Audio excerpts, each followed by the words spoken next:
الجوزي إن المفسر الواحدي إن قرطبي الأزهري السجستاني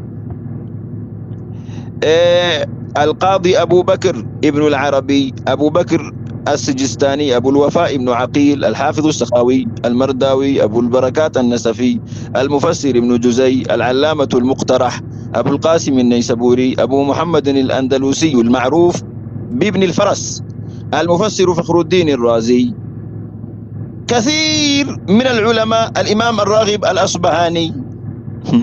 إمام الحرمين أبو المعالي الجويني النزي علماء وي قهر يالوناجو وي استولى يالوناجو استوى مالت يعني أنا نجزي مشبهاوج من دون ملوت من قال هذا هي معتزلاوج في تفسيرنا ويلالو ليش مكنياتهم هي راس متات سلميهون باجو ነው لأنه يهدم عليهم عقيدتهم ينسون عقيدة سلمي أفرسباجو فيعني لذلك هم ينكرون هذا التفسير لذين والنزي سوج استولى يملون وينم دقمو قهر يملون يما يقبلوت الناس مقبلاቸውና አለመቀበላቸው እኮ ሚዛን ላይ አይገባም هذا لا يدخل في الميزان ما دخل هؤلاء في العلم ساحة العلم لا يكون نزي متطفلوች ናቸው أو هؤلاء متطفلون على موائد العلماء ናቸው علماءዎቹ قهر ካሉ በኋላ በአረበኛ ቋንቋ ስር የሰደዱ ይመጣቁ በጣም ኃይል ያላቸው ትልቅ ቦታ ያላቸው ዑለማዎች ሉጋዊዎች ሙፈሲሮች ፉቃሃዎች ሙተከሊሞች قهر ወይ استولى ነው እንጂ الله تعالى جلس አይደለም በجلوس الله ይገለጽም ካሉ በኋላ ماذا ينتظر الواحد الإمام الشافعي رضي الله عنه اللهم بجلوس يجلس كفروا لا لهم من دي بصريح العبارة ابن المقري عند استلفوت الفقيه الشافعي المعروف فالله تبارك وتعالى انجدي تقمطوا المالت አይደለም الله الرحمن على العرش استوى ብሎ ማለት نبي عليه الصلاة والسلام الإمام مسلم رضي الله عنه مسلم بن الحجاج يصحيح بالبيت تزجبوت حديث لاي انجدي ይሄን حديث ከተረዳን الله تبارك وتعالى يا لبوت እንዳለ በአቅጣጫ እንደማይገለጽ ግልጽ ይሆንልናል الإمام مسلم رضي الله عنه بصحيح الجولاي ይሄ صحيح مسلم ላይ የተዘገበ ያለ حديث ነው اللهم أنت الظاهر فليس فوقك شيء وأنت الباطن فليس دونك شيء يا لبت حديث الله يا رب أنت كسموجه مكاكل عنده الظاهر نو معناه الذي ظهر وجوده للعقلاء لأولي الألباب بالنظر إلى مخلوقاته بمخلوقاته وست تفكر بمادرج الله تبارك وتعالى عند الله عقلاء أولو الألباب يتردد يعني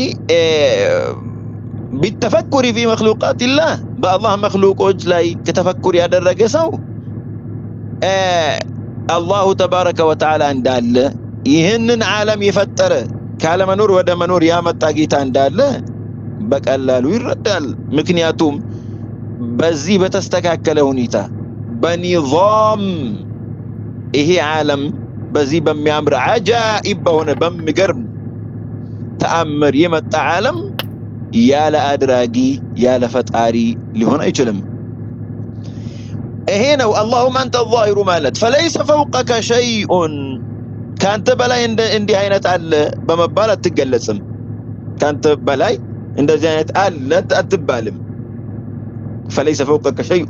ምክንያቱም አካል አይደለም الله تعالى በቦታ ላይ አይደለም ያለው وانت الباطن يا رب انت الباطن الباطن ማለት የፈለግን ያህል ስለን ብናሰላስል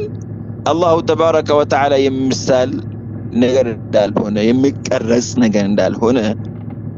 የሚቀረጽ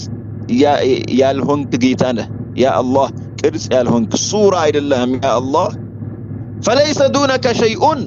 ካንተ በላይ እንደዚህ አይነት አለ ነገር አለ በመባል አትገለጽም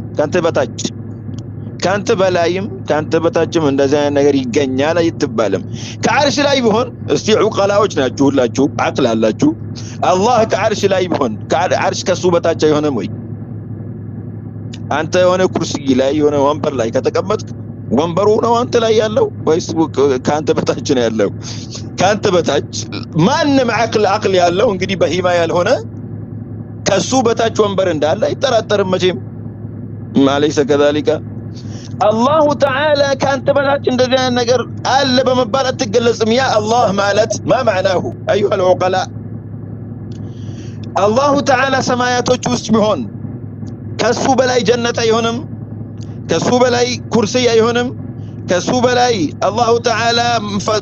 መخلوቃቶችን የፈጠረበት ውሃ የለም አይኖርም ዓርሽ አይኖርም ወይ الله تعالى ሰማያቶች ውስጥ ያለ ነገር ቢሆን الله تعالى بحقيقة ወደ ሰማያቶች የሚወርድ ቢሆን እነሱ ሐዲሱን አጣመው ስለሚፈስሩ ነው እንጂ ينزل ربنا ማለት ሐዲስ ላይ አላህ በዛቱ ይወርዳል ማለት አይደለም لا وانما معناه ምንድነው ينزل ربنا ማለት ينزل ملك بأمر ربنا بالله تبارك وتعالى تئزاز ملائكه ይወርዳል ወይ الله رحمت ይወርዳል ማለት ነው ብለው العلماء السلف ናቸው ይሄን እንግዲህ እንደዚህ ብለው ይፈሰሩት الامام البخاري በصحيحቸው ላይ ስንትና ስንት አያቶችን ነው ተአዊል ያደረጉት ያ አህባቢ በዛሂር